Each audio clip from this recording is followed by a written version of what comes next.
Alrighty, we are back for episode 7 of the Yes God Cast. My name is Megan, and this is the place where we come to remember our true divine identity and how much power we have to select our reality and align our own personal will with divine will for our lives. Yes, God.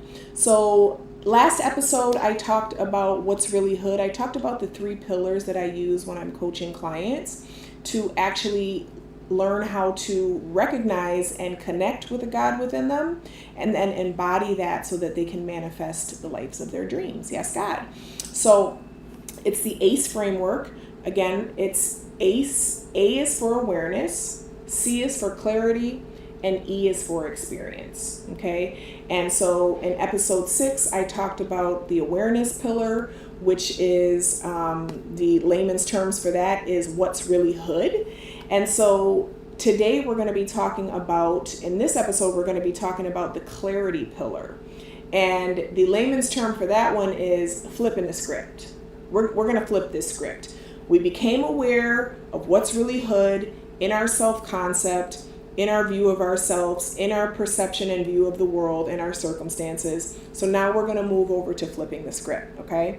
And underneath this pillar is 3 kind of main broad categories, all right? So it's future state, it's choices, and it's intuition, all right? And first we're going to talk about the future state, right? Actually, no, first we're going to talk about choices. So what we realize, right, once we have taken inventory and once we've been aware, we start to see the correlation between the choices that we have made and maybe make on a subconscious level or just automatically that we don't even really think about that are drawing the results of our circumstances to us. It could be the way that we're thinking about something. It could be the way that we're expecting something. It could be the way that we're viewing ourselves or we're viewing other people, right?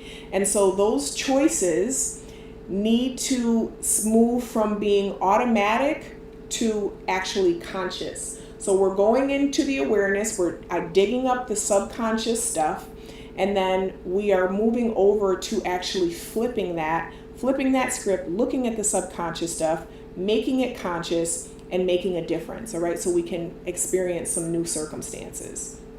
So being clear about the choices that we're making, so that we can start to make new choices, so that we can start to have new perspectives, so that we can start to have new assumptions, okay? New rules of engagement, right? As this new version of myself, as this God version of myself, this is the type of person I am. So in this kind of pillar of work, we get really clear about what that divine identity, what that God self means to the client as an individual, okay?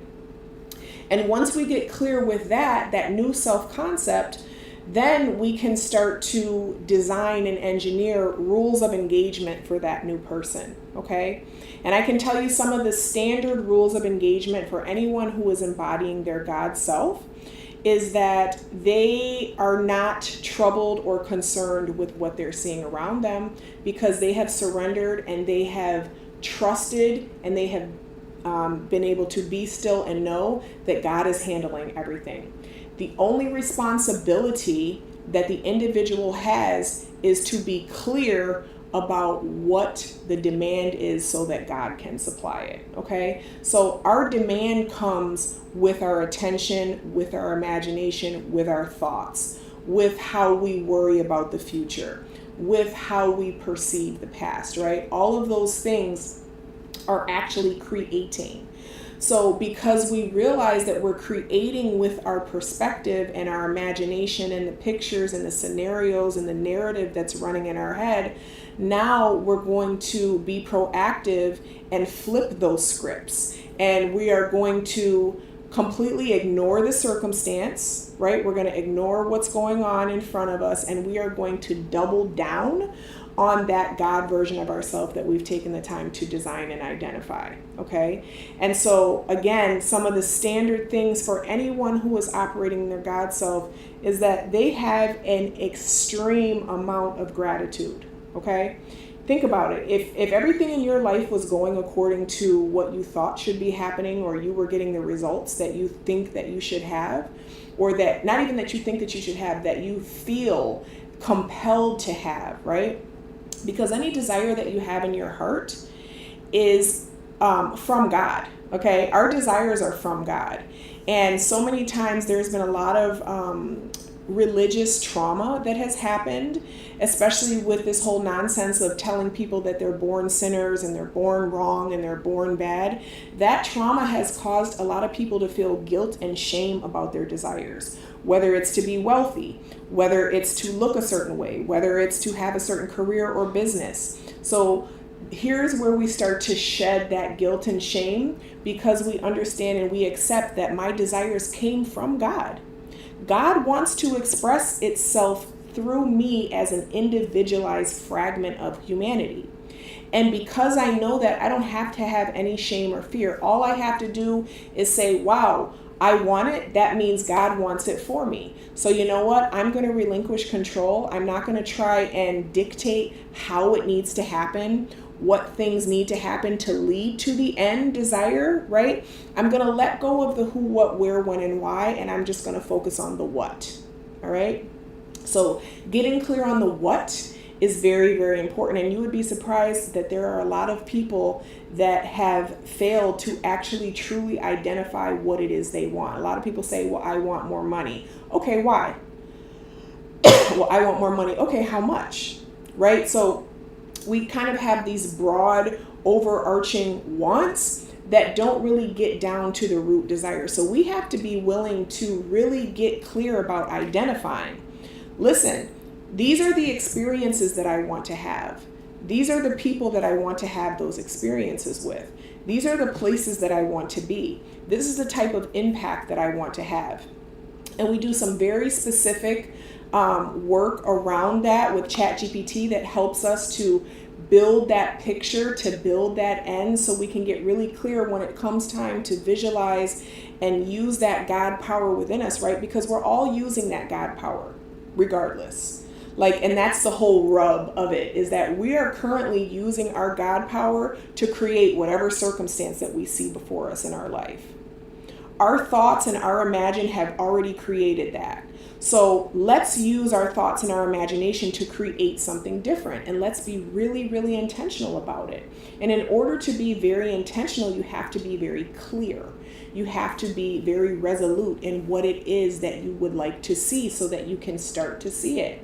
All right. And this is why imagination is so powerful, especially when we're using it in this way to start to picture ourselves doing, being, and having the good that we desire. Okay, that's a quote that I took from Reverend Ike, who, by the way, go and check him out. His work is absolutely amazing. And Johnny Coleman as well, who I guess was his mentor. I just learned that today. So flipping the script through getting clear about what our desires are so that we can imagine and persist in our imagination, in our mind, that it's already done. It's already done. I don't need to worry about it. I don't need to make it happen. I don't need to earn it. I don't need to force it. Even though my circumstances may be telling me the complete opposite, I'm not going to be moved by those, right? And that's the real key, is I am not going to be moved by my current circumstances, because I know that the power of my imagination means that it's already done. So I'm going to wait on God to do the heavy lifting. I'm going to be still and know that I and my Father are one. Yes, God. All right. So the third kind of pillar under this, the third bucket under this pillar is the intuition, right? And this is where it becomes, let me switch. Hold on, because my camera went out. Properties. Let me change my camera. Hey, are we back in business? Okay. This is where it becomes very important for us to tap into our intuition, right? Because once we start getting into our imagination, right, and we start making it plain what it is that we desire and that we want to experience, God will start allowing that to unfold And a lot of times it's through the intuition, okay? A lot of times we'll get a nudge about something, right? Have you ever gotten an idea where it's like, oh, stop here, or oh, do this, or oh, make a video about this? You get an idea, right, that comes from God. And so it's very important to be open and receptive to the ideas that pop in your mind, because you have no idea the inner workings of how God is going to let that be one of the dominoes of how your desire plays itself out, okay? So the three things, again, just to recap about the clarity pillar of flipping the script, is identifying the future state, the future version of us that has already doing, being, and having our desires, right? Being clear about the choices that we have made before and the choices that we're making now. One of the main ones being, I'm not reacting, I'm not getting triggered, I'm not going to be upset, even though people are not telling me what I want to hear, even though circumstances are not looking the way I need them to look, even though my bank account is not giving the mathing what it needs to math, right? I'm going to actively choose to ignore that. I am going to choose delusion, okay? And I'm going to be talking about that in the next episode, so be sure to tune into episode 8, where we talk about delusions of grandeur, because that's what the experience pillar is about. But choosing delusion over paying attention and receiving feedback from your current circumstances, okay? That's very, very important to manifest what it is that we desire, and to also allow God to work through us, right? Because when we can get rid of that noise of the anxiety, the worry, the concern, the stress, oh my God, what's going to happen? Well, what if this happens? And what if that happens? Well, how about this? Well, how am I going to be able to pay that? And what about this? And like all that stuff. The answer to that is to choose delusion. And the delusion is, God's already worked it out. I don't care. Doesn't matter. Doesn't matter. God's already worked it out. And I'm going to be so delusional. I'm going to be thanking God in the midst of the storm that it's already worked out, because I have my imagination to fall back on. I know that I can close my mind and I can see myself doing what I want to do, being who I want to be, having what I want to have. And so I am going to stick to that, because that is where the truth is. The truth is not in my circumstance. The truth is in my imagination, because that is the faculty that connects me to the divine mind of God, which lives inside of me. Yes, God. All right, so I hope this was helpful. You want to work with me, check out my offerings, and I will see you in the next one.